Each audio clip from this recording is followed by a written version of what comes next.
Hello everyone and welcome to our Tech Tuesday tutorials number 126. Today we take a look at Google Meet's premium audience engagement tools. Google recently changed the branding and pricing for their education suite, formerly known as G Suite.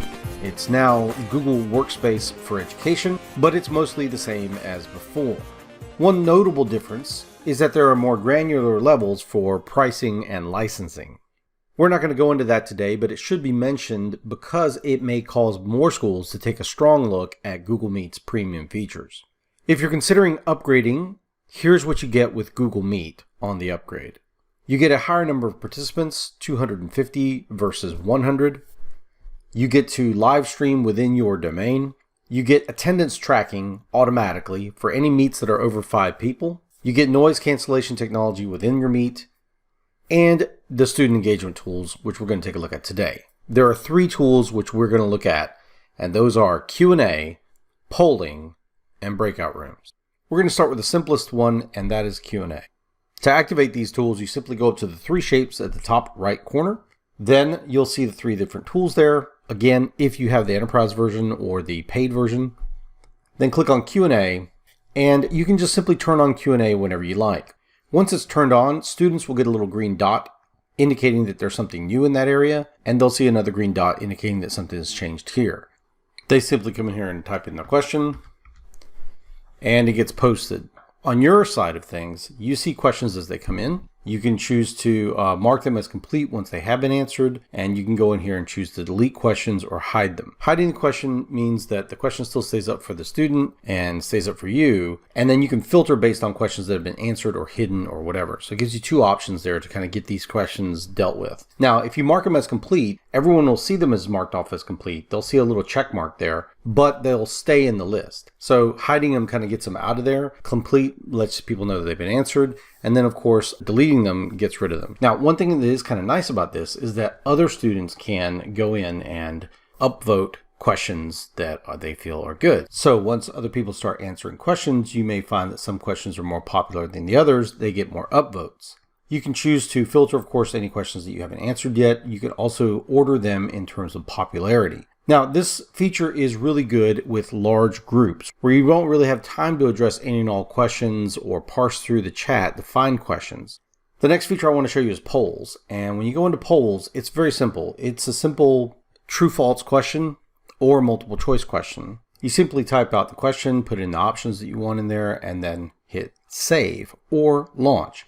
Now, if you hit save, it won't actually go live for the students until you're ready for it. And if you hit launch, of course, it goes live. Now, you can choose independently of launching it to show the results or not. So we're going to try launching it right now without showing the results. So when that goes out, my student account here will be able to see a little dot saying that there's something new in polls. So when they go in there to polls, they see the question here. So let's say that that person says, no, I don't really think so. Then they go ahead and vote. And we'll see the changes in real time. Again, I'm not really showing the results to the students at this point, but if I check this little box or flip this little switch, the students will then be able to see these results. The poll will continue running until I choose to end the poll. And again, that's independent of whether or not I'm showing people the results of that question. So I like this. It's really simple. It's kind of like Poll Everywhere or Pear Deck or a couple of these student response systems. But what I do like about this is that it's not third party. It's built into what you've got. If you're using this for your Google accounts and you're using this for Google Classroom, then the students can't falsify their names. They can't come in with like Daffy Duck or whatever else or just make up stuff. It checks with their Google account. And you can hold them accountable to some of the things they may say in the polls or chat. The last thing I kind of want to mention here were breakout rooms. When you go to breakout rooms, there's just a little thing here to set up breakout rooms, and you can choose a few things at the top. How many rooms do you want? Do you want 2, 3, 4? Let's say I just do 2 because there's 4 of us. You can drag and drop people into certain rooms. You might say, I want John Doe and Student 1 to be working together, and I'm going to jump in here with ETC Risa. I'll just drag myself down there. Or I'm going to stay out here in the main call, either one. And you can then set a timer if you desire. You don't have to. And you can make it automatically end after a certain amount of time. You can also shuffle people randomly, and you can clear it all out and start over if you like. When you're done, you just hit open rooms, and people will get shunted to those rooms. So I'm going to go ahead and click open rooms as a teacher here. And those people will be told that they're about to go in here, and they can just click join. You can see once everyone has joined those different rooms, you as the teacher can go in here and join these rooms if you'd like. So I'll join this one here with etc Risa.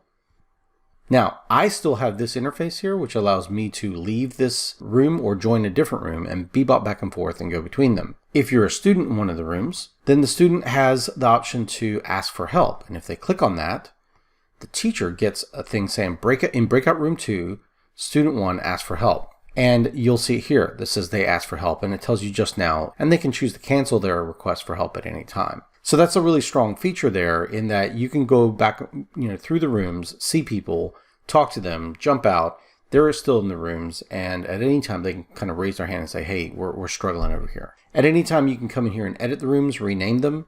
This can be Team Blue, this could be Team Red, whatever else. Or you can change the timer, open up more rooms, do any of this stuff at any time while you're doing it. Or you can just come into the breakout rooms and say, I'm going to close the rooms now, and it's then going to shunt them back in. It'll tell them this breakout room is about to end in this many seconds. I can cancel my ask for help. I can return to the main call. So with just a small prompt, they're able to go back and forth to the different rooms that they need to go into. They don't have to do anything strange, go into a Google Doc or any of that, and you control when they get into these rooms. Okay, and now for a bonus fact. Remember how I said that this thing will automatically calculate attendance? Well, a little bit after a meeting is done, if you've had more than 5 people in any of your Google Meets, automatically, it sends you a small spreadsheet with the information of everyone who attended and how long they were in the meeting and when they joined and when they exited. And if you've got your students coming in there logging in with their Google accounts, then it's all going to be accurate and you can track who came and went. Again, that's automatic and it's part of the Premier version and you don't have to do anything. You just get the emails. By the way, if you did polls or Q&A,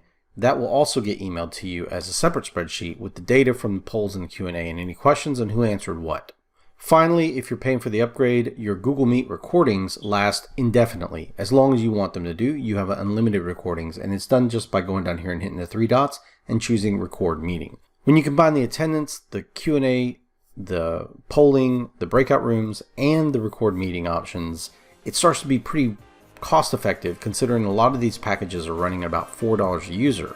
And that's when you combine all those different tools, if you're subscribing to premium versions of those tools somewhere else, you're going to wind up getting to that point.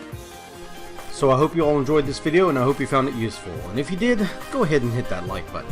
Heck, why not support us and click that subscribe button. Click on the bell icon to receive email notifications. Leave a comment or idea for a Tech Tuesday video below.